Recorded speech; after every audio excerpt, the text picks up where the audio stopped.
Evening Malayalam തുടരുന്നു. ബംഗളൂരു അപകടത്തിൽ മൗനം വെടിഞ്ഞ് റോയൽ ചാലഞ്ചേഴ്സ് ബാംഗ്ലൂരു. നിശബ്ദത എന്നാൽ ഇല്ലാതാവുകയല്ല, അതൊരു വേദനയാണെന്ന് RCBയുടെ എക്സ്പോസ്റ്റ്. അപകടം നടന്ന് 3 മാസങ്ങൾക്ക് ശേഷമാണ് RCBയുടെ പ്രതികരണം. വിവരങ്ങളുമായി ജോയ്മോൻ ജോസ് ചേരുന്നുണ്ട്. ജോയ്മോൻ, വലിയ ദുരന്തമാണ് അന്ന് സംഭവിച്ചിരുന്നത്. അതിനുശേഷം ഇതുവരെ ഇതേക്കുറിച്ചൊരു പ്രതികരണത്തിന് RCB തയ്യാറായിരുന്നില്ല. ഇപ്പോൾ 3 മാസത്തിനിപ്പുറം ഒരു പ്രതികരണവുമായി എത്തിയിരിക്കുന്നു.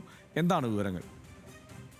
ഹർഷൻ, അതായത് ഈ അപകടം ഇന്ത്യൻ കായിക ചരിത്രത്തിൽ തന്നെ രണ്ടാമത്തെ വലിയ ദുരന്തമായ ബംഗളൂരു സ്റ്റാമ്പിഡിന് ശേഷം ഒരു 3 മാസങ്ങൾക്ക് ശേഷമാണ് ഇപ്പോൾ RCB ടീം മാനേജ്മെൻറ്റിൻ്റെ ഭാഗത്തുനിന്ന് ഒരു ഔദ്യോഗിക പ്രതികരണം ഉണ്ടാകുന്നത്. അതിൽ തന്നെയായാലും ഇവർ പറയുന്ന കാര്യം, ഈ അപകടം അല്ലെങ്കിൽ ഈ ഒരു ദുരന്തത്തിൽ അവർക്ക് അതിയായ ദുഃഖമുണ്ട്. അപ്പോൾ ഉണ്ടായ നിശബ്ദത അഭാവമായിരുന്നില്ല, മറിച്ച് അത് ദുഃഖമായിരുന്നു.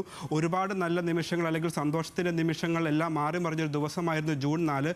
ആ അപകടത്തിൽ പരിക്കേറ്റവർക്കും അതുപോലെ തന്നെ ഉണ്ടായ നാശനഷ്ടങ്ങളിലും ആരാധകർക്കും അതുപോലെ തന്നെ അപകടം അപകടത്തിൽ പരിക്കുൾപ്പെടെയുള്ള ഏറ്റുവാങ്ങിയവർക്കൊപ്പം RCB മാനേജ്മെൻറ്റ് എന്നും നിലനിൽക്കും എന്ന് പറഞ്ഞുകൊണ്ടൊരു വികാര നിർഭരമായ ഒരു കുറിപ്പാണ് RCB ടീം സമൂഹ മാധ്യമമായ എക്സിലൂടെ പുറത്തുവിട്ടത്. അത് തന്നെയായാലും ഈ അപകടം നടന്നത് IPL ചരിത്രത്തിൽ തന്നെ ആദ്യ കിരീടം ഉയർത്തിയ RCBയുടെ വിജയാഘോഷത്തിനിടെയാണ് ഇത്തരത്തിലൊരു വലിയൊരു ദുരന്തം, നാടിനെ നടുക്കിയ ഒരു ദുരന്തം ഉണ്ടാകുന്നത്. അതിൽ തന്നെയായാലും 11 പേർക്ക് ജീവൻ നഷ്ടപ്പെടുകയും 75ഓളം പേർക്ക് പരിക്കേൽക്കുകയും ചെയ്തിരുന്നു.